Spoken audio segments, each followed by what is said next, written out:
Well, I'm thrilled to be able to sit here and say, what a year for games. Especially since this time last year, I remember feeling like we were stuck in limbo a little bit, on the precipice of awesome with those new consoles, but not quite there yet. But then we stumbled into 2015, and The Witcher 3 came out.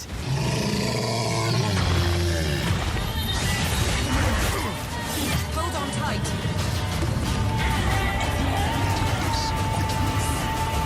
Okay, sorry, I'm getting ahead of myself. There were a lot of great games this year, and you know I'm going to leave the greatest game of all time until the very end.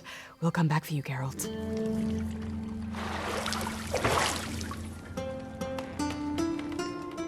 Let's start with the little guys, the puzzle adventure games that may not be advertised on the sides of buses. But it's often these games that turn a good year of games into a great one, because they generally offer the most unique experiences.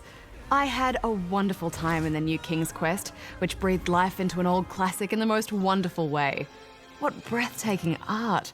And Lara Croft Go was the first smartphone game in years that saw me choosing my phone over all other consoles until I finished every last puzzle.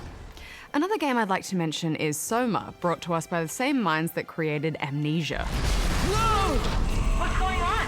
I think this place is about to collapse. As we delved deep below the surface of the ocean and tried to piece together the events of the past, we found ourselves questioning human consciousness, what happens to us after we die, all while nervously glancing over our shoulder in fear of the monsters that lurked around every corner. It was great sci-fi and compelling storytelling.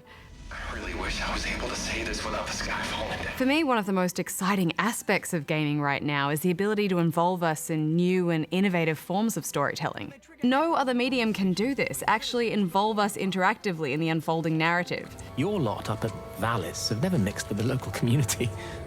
People here, they don't really understand what you do up there. And this really was the year of the interactive story, I think. We participated in interesting relationships in the mock instant messenger game Emily is Away, and followed the online romance of two people in an MMO in Sibel. So, how about that picture?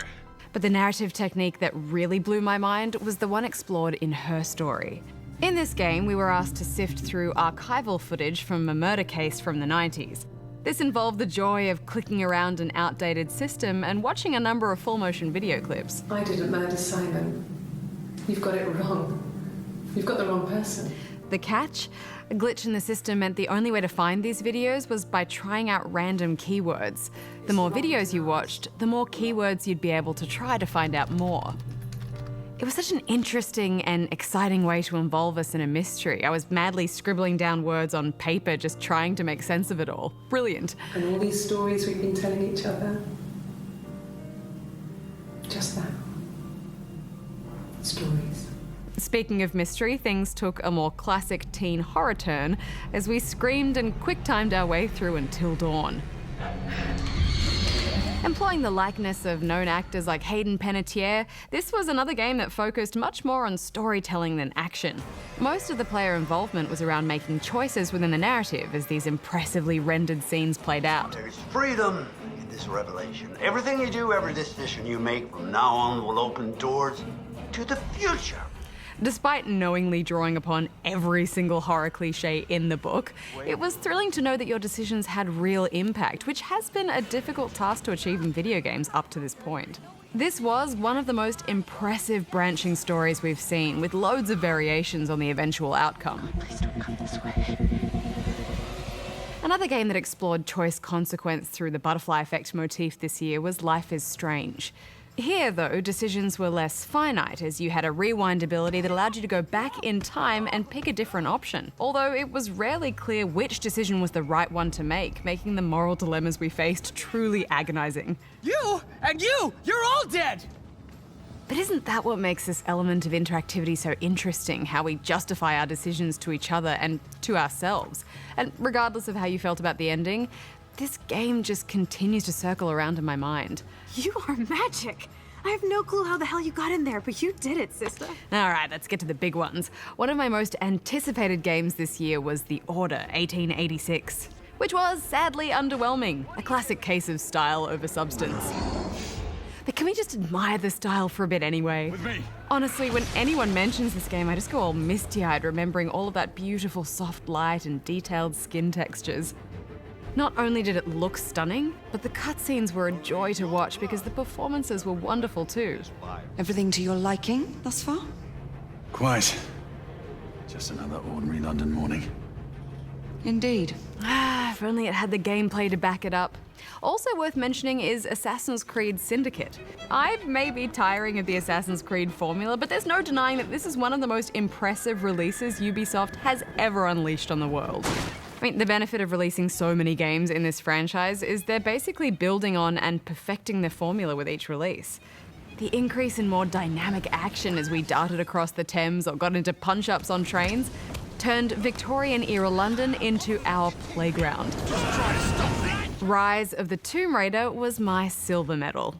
A magnificent sequel, the kind of game you pick up and just don't stop playing until you're through. Which, okay, wasn't quite possible since this game was bigger and better and longer than the first. But there is something so magnificent in the way this game balances open exploration with cinematic action sequences that has it constantly sitting in that gamer bliss point.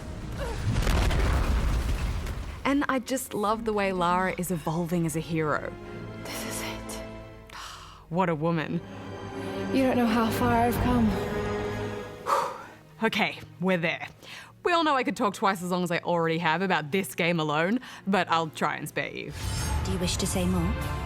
No. Let's begin. The Witcher 3 Wild Hunt felt to me like the product of every fantasy fiction landscape I have ever daydreamed about. I almost cried, it was so perfect. Classic in many ways, and yet wild and exciting and original too. Wet and murky swamps, stunning forests and snow-capped mountaintops. Each quest so beautifully written it was like pulling at a thread that would unravel a whole complex story in each one. And characters that battled and romanced their way through this epic tale so wonderfully, I just never wanted it to end.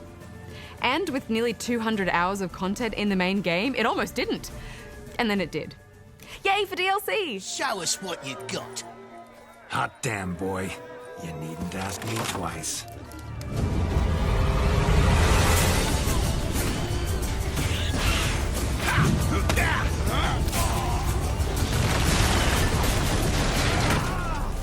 Now I finally have an answer to that question. If you had to take one game with you to a desert island and play for the rest of your life, what would it be?